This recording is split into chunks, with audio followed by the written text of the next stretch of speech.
Assalamualaikum warahmatullahi wabarakatuh. Alhamdulillahirabbil alamin. Qala Allah Ta'ala fi kitabihil karim. A'udzubillahi minasyaitonir rajim. Bismillahirrahmanirrahim. Islam futuristik.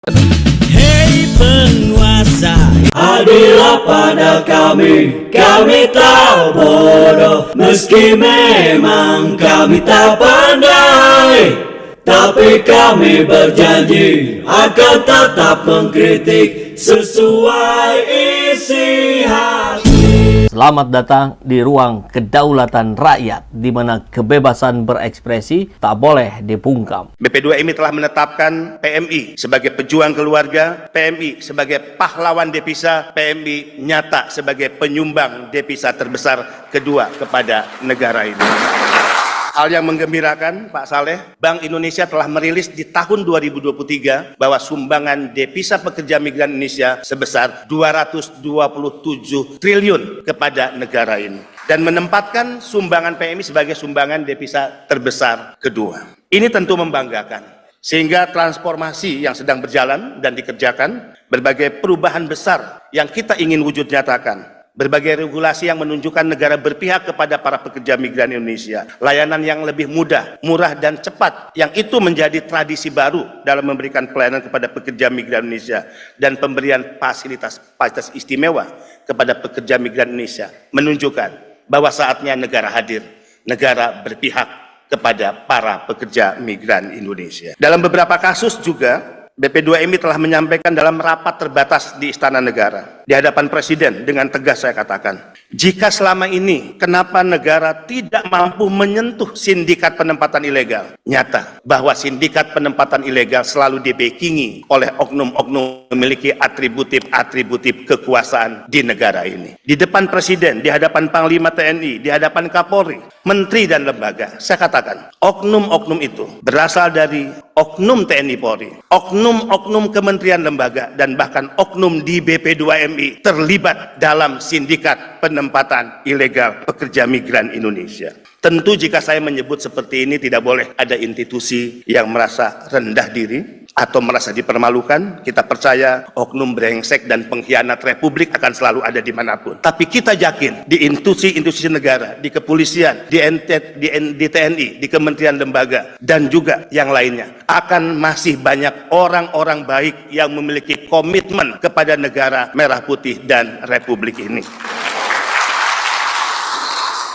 Bahkan ada tren baru saya ingin laporkan kepada Pak Saleh. Kalau dulu kita berpikir korban penempatan ilegal adalah mereka yang pendidikannya menengah ke atas. Tidak seperti itu dalam kasus penempatan ilegal ke Kamboja. Rata-rata mereka adalah anak-anak muda, lulusan SMA, kemudian juga bahkan S1. Dan ada case beberapa anak muda S2. Dan dari Sumatera Utara juga tidak sedikit yang menjadi korban. Untuk hal ini, saya menyatakan di depan Presiden, Panglima TNI, dan Kapolri, sebetulnya sangat mudah untuk menangkap siapa aktor di balik bisnis judi online di Kamboja dan siapa aktor di balik scamming online. Saya cukup menyebut inisialnya T aja paling depan lah. Yang kedua saya nggak perlu sebut. Dan ini saya sebut di depan Presiden. Boleh ditanya kepada Pak Menko, Pak Mahfud MD saat itu. Ya, Presiden kaget, Pak Kapolri kaget, agak cukup heboh rapat terbatas saat itu. Orang ini adalah orang yang selama Republik ini berdiri mungkin tidak bisa disentuh oleh hukum. Mohon maaf dengan segala hormat. Saatnya negara mengambil tindakan tegas, tidak hanya menyeret para calo, kaki tangan, tapi mampu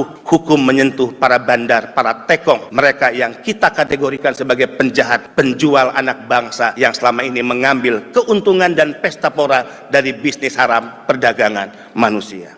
Nah kan, kalau kita melihat dari pengakuan Pak Mahfud MD di sini, semuanya terang benderang ya saat ini.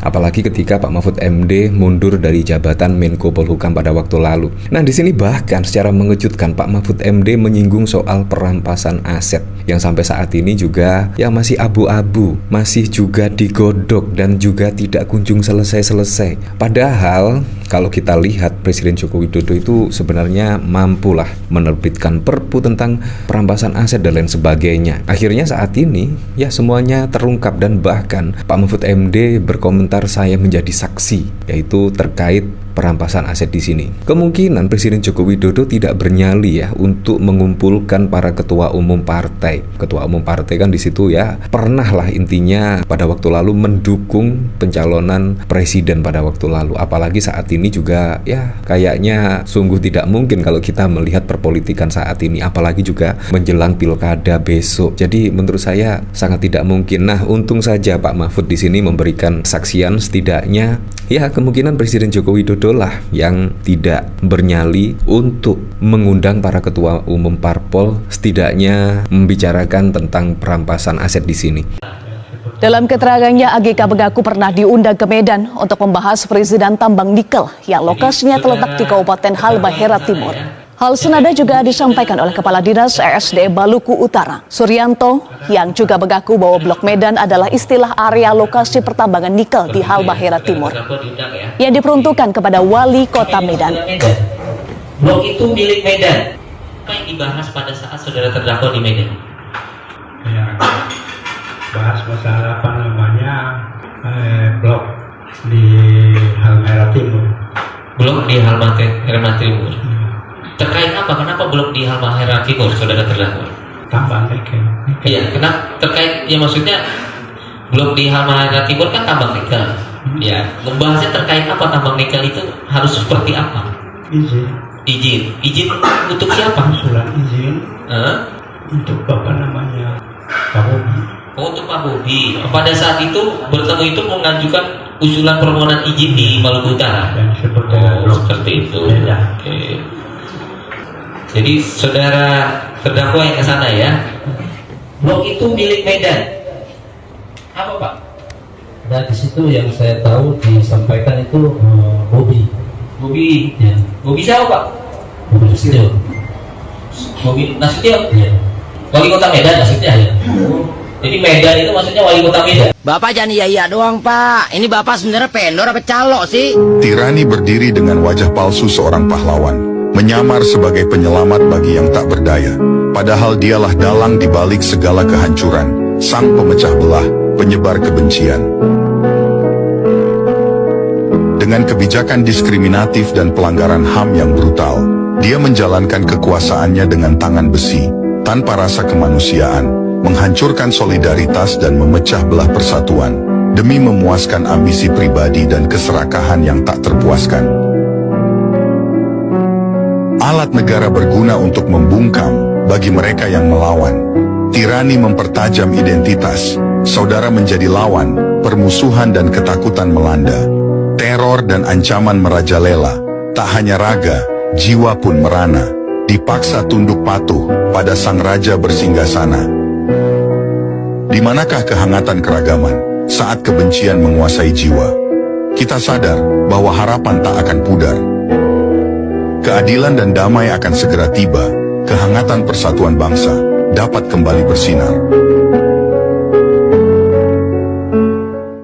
Karena kalau tidak punya etika pasti akan tunduk pada pola pikirnya sendiri dan kelompoknya kan Prof. Iya, ya pertanyaan Anda pernyataan Mas Doni ini merefleksikan sesuatu bahwa kita sekarang sedang resah. Resah itu dalam arti tadi kita kehilangan etika di kalangan para pemimpin kita. Ada dua, udah nggak ada. Kalau sekarang itu ada dua jenis keresahan Prof. Pertama kita lihat seperti apa pemerintahan yang akan datang. Kedua, saat ini orang sudah bicara suka-suka mulai. Iya. Kira-kira gitu. Suka-suka. Ya, kan saya sudah bilang. Kira-kira gitu. Apa yang mau kau lakukan, lakukanlah. Mumpung kau di situ. Tapi tunggu aja nanti kan akan terjadi sesuatu. Tidak mungkin konspirasi untuk kejahatan itu akan abadi. Pernyataan berbau ancaman. Enggak, pernyataan berbasis sejarah. Sejarah perkembangan Indonesia. Iya, dan sejarah dunia. Sejarah dunia itu. Nikel 5,3 juta ton ke Cina. Di luar negeri ada yang nyelundup dan yang penyelundupan tinggi. Saya kira karena banyak sekali pengusaha yang kemudian nanti berkolaborasi dengan penguasa, itu yang melihat bahwa industri ekstraktif adalah cara instan untuk dapat uang. Kalau ekstraktif tuh ibaratnya kalau kita punya kekuasaan, udah tinggal keruk aja jadi duit. Indonesia ini kan kayanya luar biasa. Mulai dari barang-barang tambang, nikel segala macam, kutukan kekayaan alam kita gitu kali ya, yang membuat orang-orang orang-orang yang punya kekuasaan dengan mudah menguasai tanah-tanah dan segala macam di dalamnya untuk kepentingan mereka sendiri. Jadi kayak lingkaran setan. Saya ingat satu negara di Pasifik, dulu dia kaya sekali, satu pulau aja, kaya sekali fosfat itu,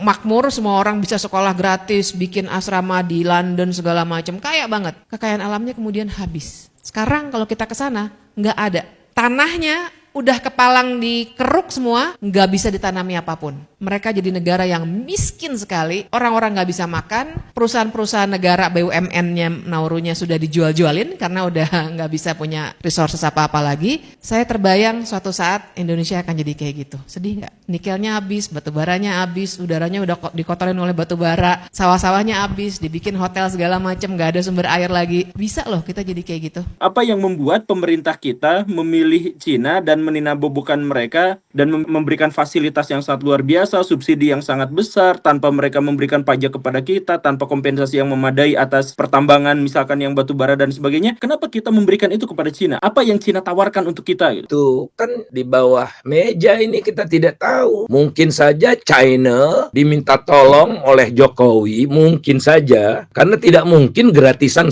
Masa sih? Ini kan kali kan? Mungkin aja tolong dong Cina, utak-atik algoritma buat 2024 bisa saja. Iya, tapi ini baru kemungkinan bisa saja gitu ya. Di luar negeri ada yang nyelundup, dan yang menyelundup itu petinggi Erlangga Hartarto misalnya. Waduh, sebut nama Pak.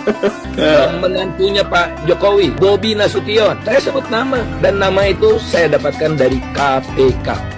Mohon maaf, bisa dipertanggungjawabkan, memang ada sumbernya, ada dasarnya? Dari KPK. Penyelundupan nikel 5,3 juta ton ke Cina. Faisal Basri menyebut nama Erlangga Hartarto dan juga Bobi Nasution, menantunya Jokowi. Bajing tol memang ya. Kalau menurut istilah Faisal Basri, pejabat-pejabat yang beginian ini yang disebut, atau Rocky Gerung ya, yang disebut sebagai bajingan tolol. Betul-betul bajingan karena menyelundupkan biji timah sebanyak itu 5,3 juta ton, dan itu merugikan negara ratusan triliun. Ini dikemukakan oleh Faisal Basri dalam satu podcast ekonom senior. Faisal Basri bongkar pejabat yang terlibat penyelundupan nikel di 5,3 juta ton ke Cina dan merugikan negara ratusan triliun, jumlah yang luar biasa banyaknya. Dan menurut Faisal, penyelundupan terjadi pada kurun waktu 2020 hingga 2022. Dan Faisal ini mengatakan penyelundupan tersebut melibatkan pejabat negara dalam waktu itu, di mana saat itu Indonesia tidak ada laporan adanya ekspor nikel karena memang saat itu pemerintah melarang ekspor nikel. Tidak tahu kenapa pada akhirnya banyak nikel keluar dalam jumlah 5,3 juta ton pada saat pemerintah itu. Bisa jadi ini adalah kong kaling kong. Lah pemerintahnya siapa? Jokowi. Yang melakukan itu siapa? Ya ada nama Bobi Nasution. Kok nama Bobi Nasution ada? Kemungkinan besar itu juga kong kaling kongnya bersama dengan Erlangga Hartarto. Karena mereka semua yang namanya penyelundup ini kan ngerti bahwa ini tindakan maling. Nah kalau maling sampai akhirnya ditangkap, rugi dong, ya kan? Apa artinya? Banyak duitnya tapi hidup di penjara, namanya hancur. Nah supaya nggak bisa dipenjara atau tidak terpenjara, dia ingin mendapatkan perlindungan pada patronnya, penguasa yang bisa menggerakkan KPK. Sekarang ini kan KPK ini kan apakah dia menegakkan keadilan atau mengikuti perintah Jokowi gitu. Siapa yang bisa mengatakan bahwa KPK sekarang menegakkan keadilan? Rata-rata perintah Jokowi. Begitu juga Kejaksaan Agung. Polisi ya sami mawon semua. Nah karena itulah maka ya sekarang ini bukan hanya Bobi Nasution tetapi juga Kaesang dan juga Gibran punya berbagai bisnis tambang. Kebayang nggak orang anak-anaknya Jokowi yang ngah-ngoh seperti itu, ngerti apa mereka tentang ini, tiba-tiba dia harus menjadi bosnya tambang. Kenapa seperti itu terjadi? Ya karena mafia-mafia ini ingin mendapatkan proteksi dari kejaran aparat keamanan. Caranya apa? Caranya dengan bekerja sama dengan orang-orang yang memberikan otoritas kepada aparat keamanan. Seperti itu. Semoga Allah senantiasa menuntun kita di jalan yang diridhoinya. Amin amin ya rabbal alamin. Aku qouli hadza astaghfirullah li wa lakum. Wassalamualaikum warahmatullahi wabarakatuh. Terima kasih.